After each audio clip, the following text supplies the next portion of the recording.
All right, y'all. Go ahead. Get it all out. No, I can hear you. Okay, Autobots, let him have it. I understand. I hear you. I see you. The whole comment section is all yours. Get it out. You know, Knicks starting off the season terribly. Celtics look better than the Knicks. Knicks shouldn't have traded for this guy. Mikal Bridges did what? Doomed. This is a safe space. We were so excited about this matchup against the Boston Celtics, defending Boston Celtics. And on ring night, they showed why they're defending champs, man. They sure did. NBA needs a drug test all down, I'll tell you that now, dog. Because I ain't never seen nothing like that before, man. But there's a lot of keys and things I want to talk about, even though we came out of this thing in an L. Because, yes, it was a loss, but there were some positives to take away from this. Deuce McBride. The kid looks great in his new role, the new sixth man of this team, the Dante, if you will, of this team. Deuce McBride did a great job with that. But there are negatives. Mikal Bridges' first half looked terrible, but on paper, you look at his stats, shooting 54% isn't bad. But we got to talk about the jump shot because I got a conspiracy. Mr. Mikal Bridges. Oh, great. Jalen Brunson was Jalen Brunson. Cat only plays 24 minutes. It was a bad night. Boston almost broke the three-point record. A lot of things to talk about. Let's get it all out the way so we can move on and be ready for Friday. But before that, run the intro.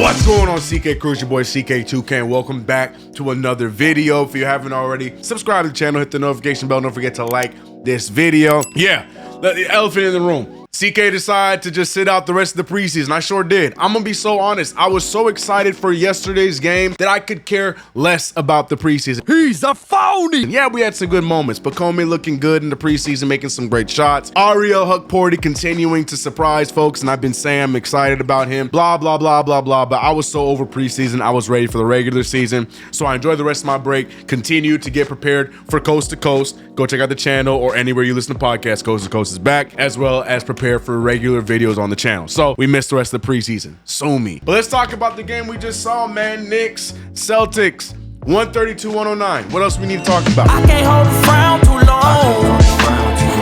long. Game was over in the second quarter. Hell, if you want to be extremely pessimistic, game was over in the first quarter. There's things that we're going to pick and talk about, but I want to get it out right now in the beginning. It ain't the end of the world. Look, I too wanted this first game to be a dub. I wanted to set the bar straight off rip that the New York Knicks are here and we are going to make some noise as one of the best teams and the kryptonite to the Boston Celtics. I wanted all that too. This hurts for those reasons. But taking the emotional hat off and being realistic here is game one. These guys got to figure it out. And you saw a lot of chemistry issues in this game. Fixable chemistry issues, not a bad thing, fixable, and it just shows that this team is brand new. So where do we begin? Where do we begin? Let's talk about the Boston Celtics damn near almost breaking the NBA record of most made threes in the game. They tied it at 29, and let's be real, this team could not miss. We could talk about defense tightening up, which it definitely needs to, but there were so many threes that Jayson Tatum hit with a hand in his face that there was nothing we could do about it, even if we wanted to. The ones I think that frustrated me the most were the amount of times that we overhelped, which led to open three balls. Those are the ones that pissed me off. We are too smart of a basketball team, especially with the perimeter defense of Mikal Bridges and OG Anunoby, to be having that happen too many times. Derek White having open threes,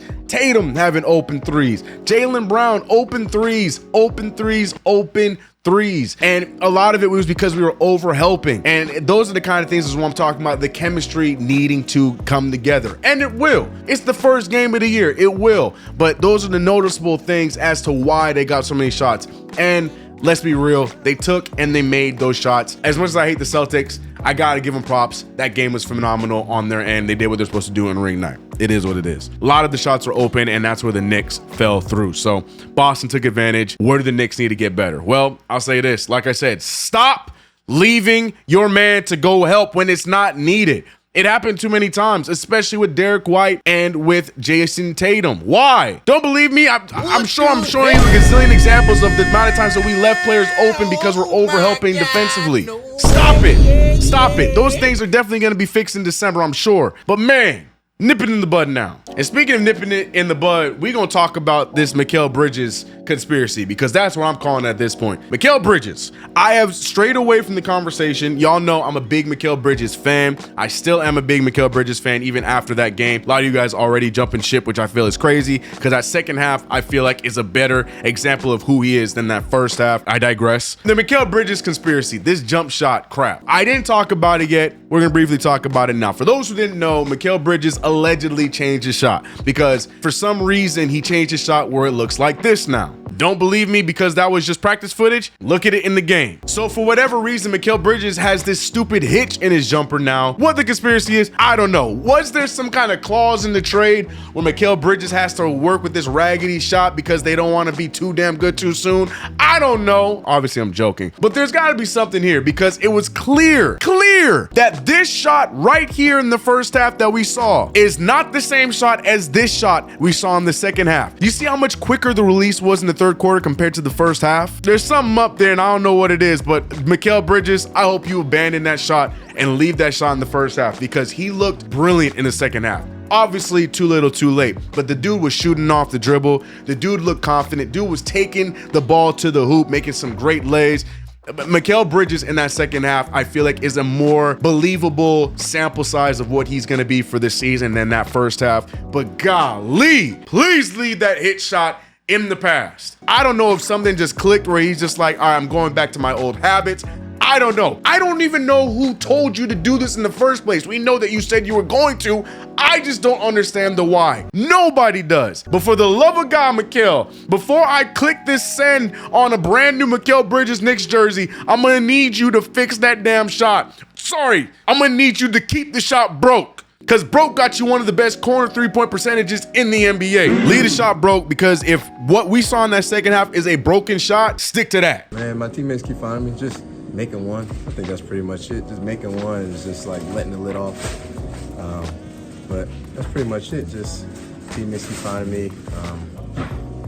Just staying aggressive and, that's pretty much it. I had to get it out of the way. Mikal Bridges, what's your thoughts about it? Are you jumping ship from Mikal Bridges after one game? Are you like me where you understand it is the first game of the season and we have 81 games left, which you know he's going to play because he don't miss games? Let's not get too hasty when it comes to Mikal Bridges. He'll be just fine. Let me know your thoughts about Mikal in the comments below. But on top of Mikal Bridges, we got to talk about OG Anunoby. Yeah, OG Anunoby, I think we were so focused on Mikal Bridges not having a great start that we didn't notice how quiet and how much of a non-factor OG was. Now, benefit of the doubt, he is still working his way back in from the injury, plural. I get that, but there was a lot of the time where you saw OG Anunoby turning down shots, and in the shots he was taking, they did not look comfortable. But on top of that, just like how Mikal Bridges started off 0 for 4 from the three-point line, OG Anunoby had even more open shots, and we saw that continue to not fall, which is questionable for me because OG Anunoby played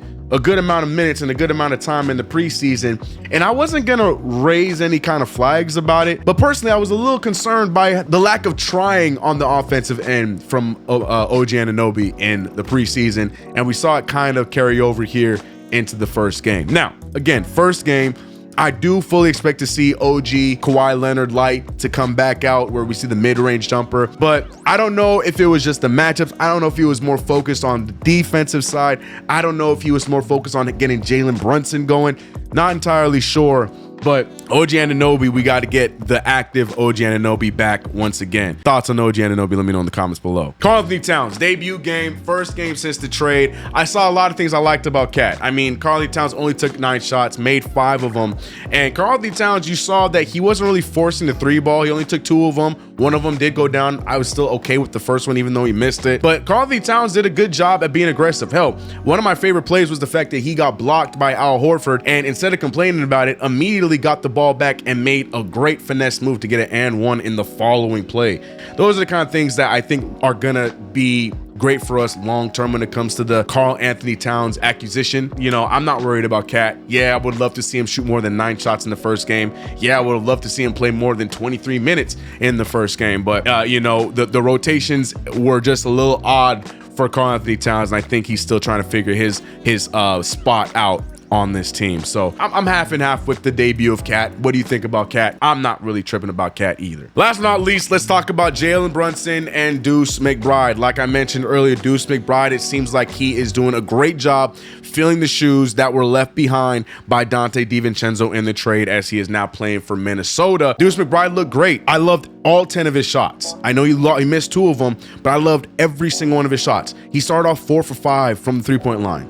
What more could you want from that? 22 points, still looked active defensively. Yeah, he didn't come away with the steals like you wanted him to, but still looked active defensively. Deuce McBride was still fitting in where he could fit in defensively, but I would like for Tom Thibodeau to still challenge and continue to let Deuce McBride take on some of those harder assignments continuing going forward. Ain't nothing to say. Deuce McBride is turning that corner, and he is turning that corner hard. Continue where he left off last season, if not taking another step. Gotta love what Deuce did in this game, trying to keep us afoot. And also too, for the conversation about starting Deuce, where do you guys land on that? Do you want to start Deuce McBride? Personally, I don't, because you take Deuce off of the bench and you look at that bench, a total of 21 bench points. Yeah, that's not gonna cut it. So we need Deuce McBride to carry us and continue to carry us on that bench unit for sure. Again, he can play starter minutes and come off the bench. That's definitely still something that can happen. It's about who closes the game. But let me know your thoughts about everything in this game. Are you guys jumping out the window this early after the miscues of this game? Let's keep it a buck. The Boston Celtics just made shots. That's it. Boston Celtics did what they were supposed to do, and the Knicks are a team that's still figuring it out. As much as I would have loved to see them come out and just instantly chemistry out the wazoo and looking great off rip, the facts are the facts. Boston Celtics look like a team that primarily stayed together and was ready to get swinging and go for championship number 2 in a row. And they look like that tonight. So the Knicks obviously have some work to do before we are ready to say that we're ready to take out Boston. And, you know, this is a learning game. And what do coaches say? This is good film to study because we have bad film off rip. So think that you could continue off of, you know, coach talk. What are your thoughts about the entire game, man? I feel like we broke down all the key things. Yes, obviously I would love to see defense pick up, but it's too soon for me to say that the defense is bad, or it's the first game. The offensive rebound is the thing I'm looking at. As much as a lot of people are hating Jericho Sims, I might too. I would love to see Huck Porty play over Jericho.